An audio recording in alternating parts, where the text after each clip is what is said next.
آئیے کتاب رحمت سورہ الکہف اٹھائیں۔ اللہ تعالیٰ نے ایک واقعہ بیان کیا ہے حضرت موسیٰ اور حضرت خضر علیہ السلام کا۔ حضرت موسیٰ علیہ السلام عزم مصمم کر کے جب چلے تو اللہ فرماتا ہے کہ ہم نے حضرت موسیٰ علیہ السلام کو جس بندے کی نشانی بتائی تھی وہ بندہ ان کو وہاں مل گیا۔ سفید چادر اوڑے حضرت خضر علیہ السلام وہاں لیٹے ہوئے تھے، تو یہ جا کے ان کے پاس کھڑے ہو گئے کہ حضرت میں آپ کی خدمت میں اس لیے آیا ہوں کہ اللہ نے آپ کو جو خصوصی علم عطا کیے ہیں میں ان کو سیکھنے کی غرض سے آپ کی چوکھٹ پہ آیا ہوں۔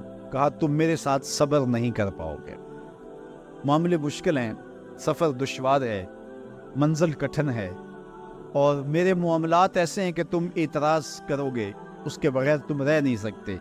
حضرت موسیٰ علیہ السلام نے کہا اگر اللہ نے چاہا تو آپ دیکھیں گے میں صبر کروں گا، اور آپ کے کسی حکم کی کسی کام کی میں نافرمانی نہیں کروں گا، کسی کام کا انکار نہیں کروں گا۔ کہا کہ اچھا شرط یہ ہے کہ جو میں کروں اس پر تم اعتراض نہیں کرو گے، سوال نہیں کرو گے، یہاں تک کہ میں خود ہی نہ بتاؤں۔ تو کہا کہ یہ شرط ٹھہری، میں کوئی بات نہیں کروں گا۔ فانطلقا، دونوں چل پڑے، دریا کے پار جانا تھا۔ جو کشتی کا مالک تھا، کشتی بان تھا، وہ حضرت خضر علیہ السلام کو جانتا تھا تو اس نے کرایہ بھی نہیں لیا، لیکن جب کشتی پر سوار ہوئے تو عصا مار کے حضرت خضر علیہ السلام نے کشتی کا ایک پٹا توڑ دیا۔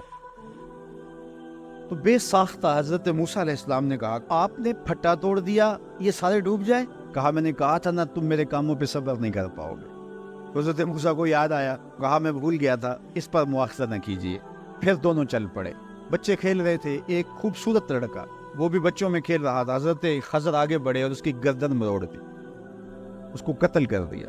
صاحب شریعت تھے حضرت موسیٰ علیہ السلام، نہ رہ سکے، پھر بول پڑے ایک جان کو بغیر کسی جان کے بدلے میں قتل کر دیا، اس نے گوایا کیا تھا ہمارا؟ آپ نے بہت ہی جو ہے وہ غلط کام کیا، یہ کام اچھا نہیں کیا آپ نے۔ کہا میں نے کہا نہیں تھا کہ تم میرے ساتھ صبر نہیں کر پاؤ۔ کہا ایک موقع اور دے دیجئے، اب اگر میں نے کوئی اعتراض اٹھایا تو پھر دوبارہ مجھے آپ اپنی صحبت میں نہ رکھیے، عذر تمام ہو جائے گا۔ پھر دونوں چل پڑے، یہاں تک کہ ایک بستی میں دونوں آئے تو آپ نے بستی والوں سے کہا کہ ہم مہمان ہیں، آپ ہماری مہمان نوازی کیجیے، کھانا کھلائیے۔ تو انہوں نے انکار کر دیا، کہا کہ ہم تو آپ کو بلایا نہیں ہے، آپ خود آئے ہیں، آپ اپنے کھانے کا خود انتظام کیجیے۔ گزر رہے تھے گلی سے تو ایک دیوار گرنا چاہ رہی تھی، تو جلدی سے اس دیوار کو مرمت کر دیا۔ کہا حضرت ہم اگر چاہتے تو اس پہ اجر لے سکتے تھے، انہوں نے ہمیں کھانا تک نہیں دیا اور ہم ان کی دیواریں سیدھی کر رہے ہیں۔ کہا اب تمہاری میری جدائی ہو گئی، تم نے یہ بھی اعتراض کر دیا۔ انہیں یاد آیا کہ وہ یہ بھی اعتراض ہو گیا۔ اب میں تمہیں بتاتا ہوں کہ یہ 3 کام میں نے کیوں کیے۔ اللہ اکبر۔ اب سنیے، قرآن ہمیں بتاتا ہے کہ ظاہری علم بھی ہوتا ہے لیکن کوئی باطنی علم بھی ہوتا ہے۔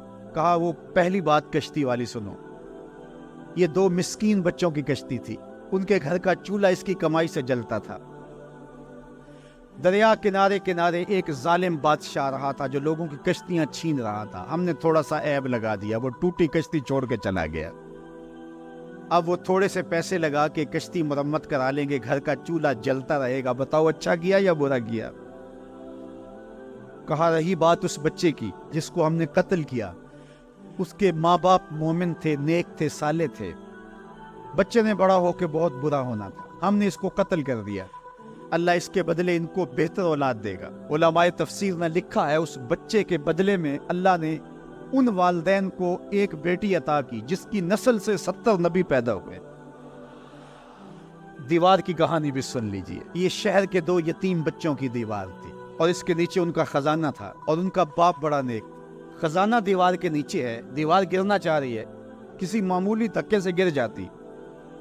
2 ہی صورتیں تھی، یا وہ بچے خود اپنا خزانہ اٹھا لیتے یا لوگ اٹھا کے لے جاتے۔ لوگ اٹھا کے لے جاتے پھر بھی ہاتھ میں کچھ نہ آیا، اور اگر وہ خود اٹھا لیتے تو بچے ہیں، بچپنے کی وجہ سے وہ اس کو اڑا دیتے۔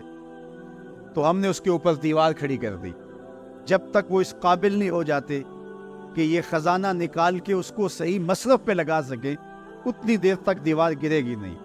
اللہ اکبر۔ وہ کسی وجہ سے دیوار قائم رہے گی، اور جب وہ اس عمر کو پہنچ جائیں گے جس عمر میں وہ اس خزانے کو سنبھال سکیں گے تو پھر دیوار خود بخود گر جائے گی اور یہ خزانہ نکال کر کے اپنے کام پہ لے آئیں گے۔